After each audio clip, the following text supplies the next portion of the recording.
At the end of the day, they have life. Like Yeah, exactly. And I think, like you said, at some level, I'm going to have to be responsible for it. You might have to get rid of a whole species through nuclear war before people start thinking not to do that.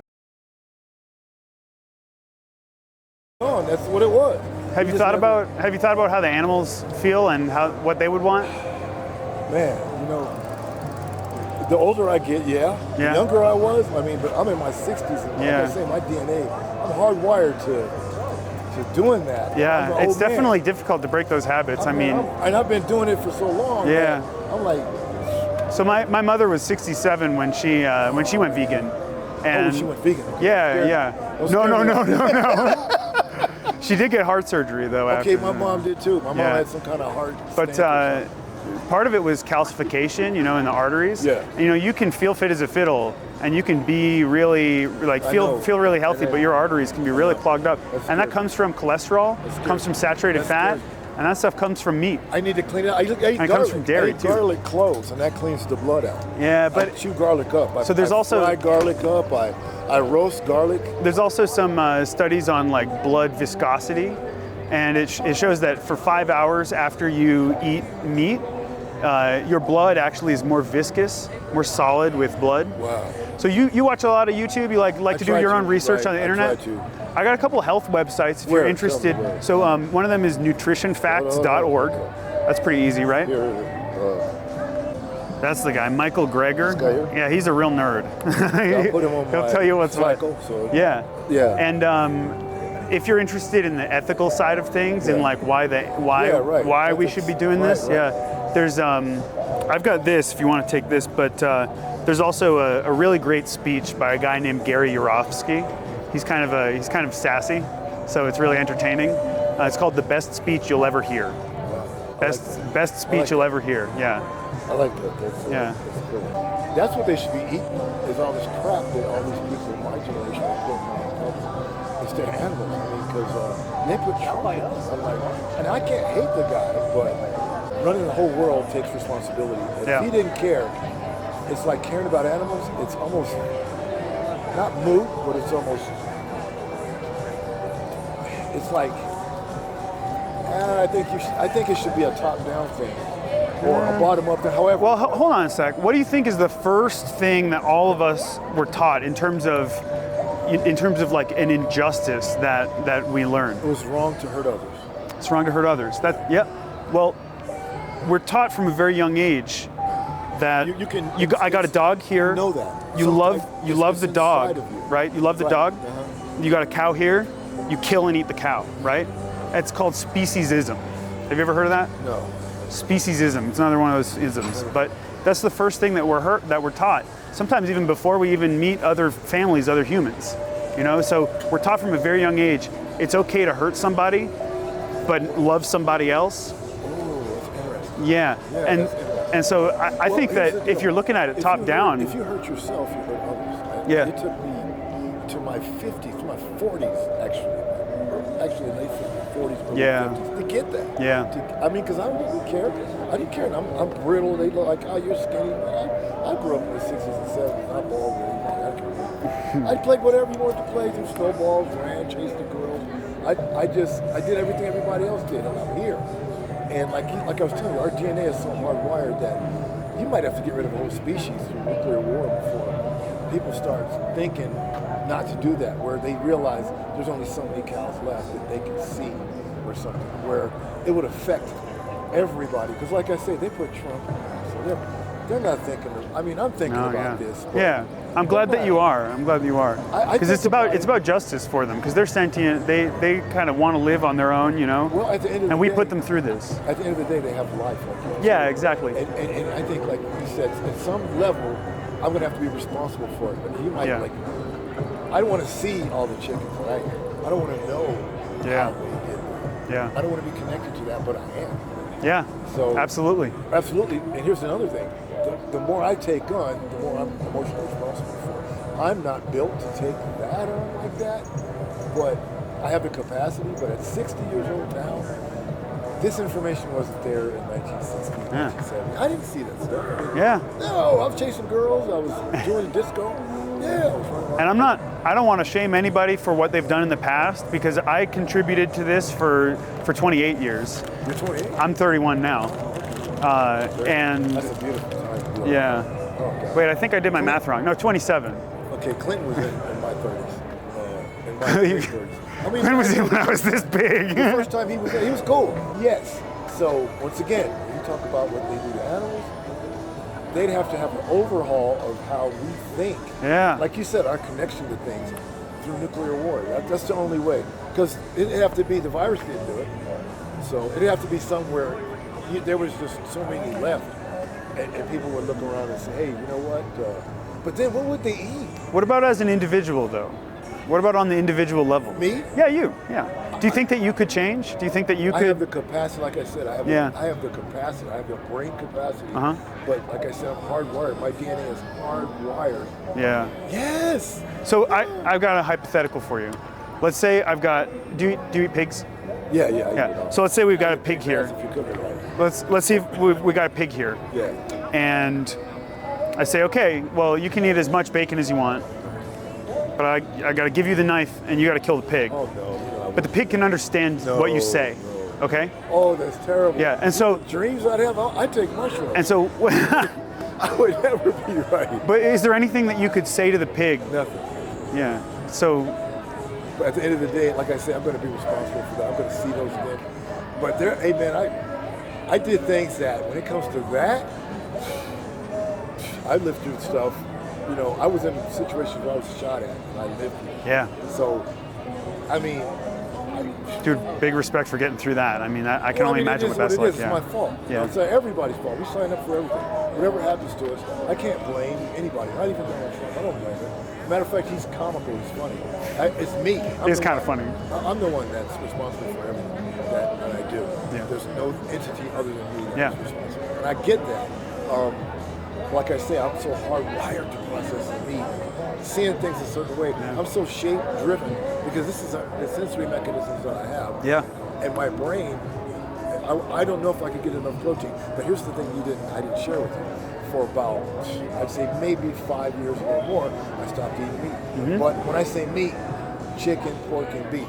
I eat fish, and then I cheated on chicken occasionally. But for maybe 5 years, I'd stopped where I was getting just fish and eggs. But I think was next to that kind of stuff. If you really make the connection, and you really think about the victims here, in terms of them being sentient individuals, victims. But here's the thing. Once you connect with it on a level of justice, I don't think that you'll feel like you can cheat. Let me ask you this. I don't think you'll feel like it's acceptable. How do they get their nourishment? Like chickens, what do they eat? They eat mostly grain. A lot of soy goes to feed, actually it's 70 to 90% of soy that's grown in the world goes to feed the animals. We get 17% of the calories out of those animals. Yeah. Let me ask you this. Do they eat any living things, chickens? Chickens, if left to their own devices, do, but the chickens, 99% of the chickens that are raised in basically big sheds, factory farms, and so they're not eating like anything other than grain and soy. Yeah. He was born in 1936. Yeah, they ate what they could. Yeah. And I wouldn't know, like the founding fathers, the people that first got here, they ate what they could. And what was their connection to that? You know, were there people that were vegans then? There are vegans that go way back. So 2,000 years ago. From Europe. From Europe? Leonardo da Vinci was a vegetarian. I'm not sure if, because so before the 40s, there wasn't really a term for veganism. So a lot of people throughout history called themselves vegetarians, and it's kind of unclear if they felt it was acceptable to eat honey or eggs or anything like that. Yeah, honey. What's up with honey? So it's antibacterial. Well, so to get the honey, they clip the wings of the queen. They take the honey away from the bees, and then they replace it with like a nutrient sugar solution, which is nutritionally inadequate for them. They didn't have to do it that way, but I get that. So like the wild harvested honey, right? You're still stealing it away from the bees. You steal enough, the hive's going to die. It's in the Bible. I mean, that goes back so far. The allegory. Yeah. Are you religious? Do you believe in the Bible? It's the greatest legal book for how morals or ethics are defined for Western society. Yeah, historically, I would say that that's true, but I don't know that it's really a good metric for our morals because there's a lot of questionable stuff in there. The template of it is. It doesn't. It's the template of it. The fact but it's that, not like rule of law. Well, right? the fact that human beings love to follow and not to lead, like me, I like this. I'm not going to be as close to this particular thing as you are, and I like that that's taking place. It's organized. It says something, and it speaks to something. All of us, universal life. Yeah. So I'm with that. But once again, what's your name, man? Martin. Martin? I'm Luke. How you doing, Luke? Yeah. And you're 27. No, I'm 31. 31? Yeah. I can't remember. And like the template that exists in my brain for meat, I'm already thinking tonight. I don't even know if I got some pulled pork I have to thaw. I'd rather, man, I wish I could have some sausage. Already in my mind, I'm thinking that, even after being inundated with these visualizations. Yeah. But I'm not that close to it in my mind. I'm not letting that sink in, because here's the deal, I believe. You would have to be that true in your relationships also with people, because I'm not that way. If you're a meat eater, the way you view people changes, because you're more of a predator. And people that eat meat are very predatory. People that aren't, you can. It kind of goes back to what we were saying about. You don't see that in people, because sometimes I do. Sometimes I do. I was around people that had been in combat situations, and the tension was so hard. It was so difficult to be around them. You kind of want to have your business with them and get away, but you can feed off their tension and use it as energy. Yeah. You have to do it that way. But. Like, because of the fact we've been meat eaters so long, when I stopped eating meat, when I reflected how the people were that were around me, they were terrible. They were monsters that ate meat, and they were animals. But I remember this thing I saw on National Geographic. It was this segment about these people that lived somewhere out in Antarctica or whatever, Inuits or something, and they were talking about a seal hunt, and they had little babies on their backs, and it was -40. And they're all out there, and they're dragging this thing through the snow, and they cut his belly open, and they start eating it, and man, they're so happy, and they're just having such a good time, and they're just, hey, everything is cool. Yeah. It's -40, and the babies and they're all bloody. You know who wasn't happy, though? They've probably been doing that. Jesus, those Inuits probably been doing that since, like, I mean, you got to be hard. Your DNA is going to be. But again, it goes back to just because we've done something in the past. You know, there's lots of examples throughout history of stuff we've done in the past that aren't good to continue doing. Killing people, yeah. I mean, when is that going to stop? I don't think it'll ever stop, and that's part of the problem is that that's absolutely the problem. We're killing people right here. I mean, a lot of people object to the idea that animals are persons. You know, have you met people that do stuff like that? Yeah. I've actually had conversations with slaughterhouse workers. I'm talking about close. So like friends, intimate conversation. Yeah, before when I was a teenager, I actually helped out with some animal slaughter on like a small family farm sort of thing. And one of the most harrowing memories that I have is from cutting the head off of a goose with a machete. And that's like, it bothered me, it disturbed me. When you did it? When I did it, after I did it, and the memory still comes back and I still think about it. I didn't eat it, it was for somebody else. I didn't eat it, but I did eat animals like that, and I thought, this is how it goes. This is how the world works. This is the way that it kind of is. So I should be doing this at the time. That's kind of what I thought about it. And I wish that I had really seen, because I wish that I hadn't done it, because I saw that day. You know, I saw the goose struggling. I saw the goose trying to not get killed. You know, we were holding it by the feet, wings flapping, trying to get away. That was your moment. I'm 60. I could feel that way about another person. Yeah. Before I could feel that way about a goose. So you would be able to cut the head off of an animal with no problem? Not that. I'm saying that the way you felt about not wanting to do it. Yeah. I would feel that way about a person as opposed to a goose. I could probably cut a goose's head off and eat it. Yeah. If I had to. Yeah. If I thought I had to. But what if you were just like helping out a friend on a Saturday? I probably wouldn't do that unless if I had a farm to do it and I had the wherewithal and he didn't. That's what I do. If I had to do it like for myself, and he said, "Hey man, I'm struggling out here, the economy, the virus, whatever. I just need one do." So, hey, I might give him the whole thing and tell him to do it. But he's going to eat it. He's going to feed him his family, his dog, or whatever. I don't know what he's going to do with the feathers, put them in a pillow. But like, what I was going to ask you about this. What about animals? Let's say everybody in your world, and I'm not saying you're an idealist, but let's say the majority of people stopped eating meat. What would animals do? Like, they would eat more. Are you talking about wild animals? Well, yeah, I mean animals. Period. How would you?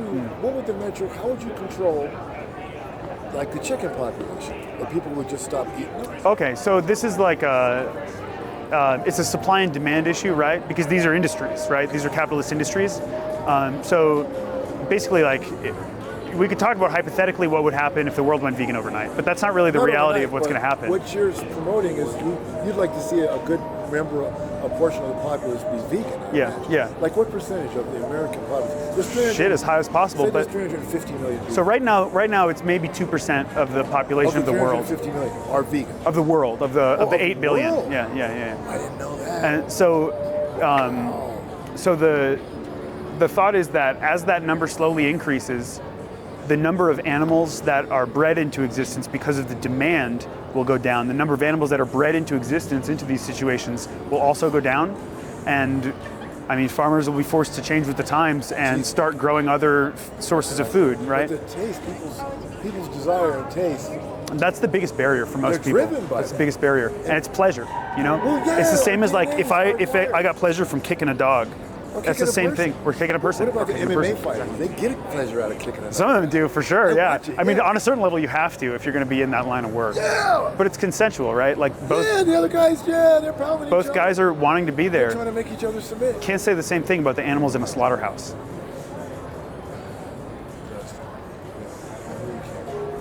I can't put that up, but I can put life up. But I can't put how that is the process. But I mean, it's so idealistic, man. After so many millions of years of eating meat, I don't know how long we've been here, but I mean, I bet our DNA. I bet if you took some kind of a basic test, we would all respond if we ate meat, and there'd be nothing we could do.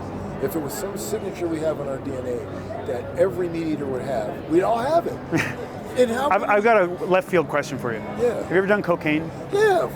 So you feel great when you do cocaine, right? Yeah, I did. 1979. Yeah. So is that something that we should be doing all the time? No, but I'm gonna tell you what. So my point is that we are genetically hardwired to enjoy these things, to get addicted to these things, to seek them out.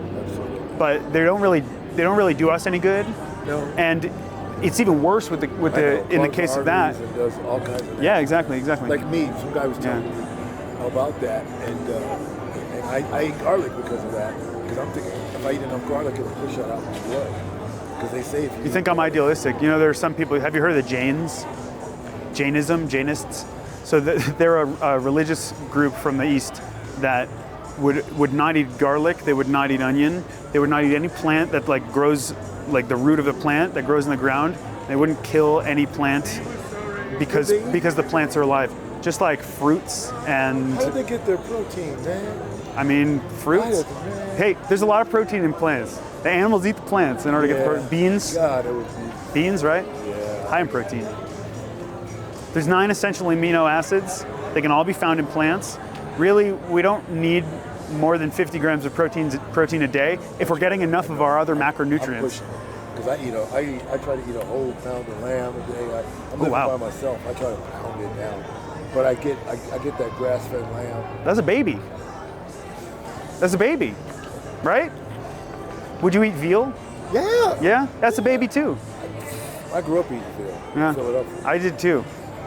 I think you can stop. I think that you can make the connection and you can stop, man.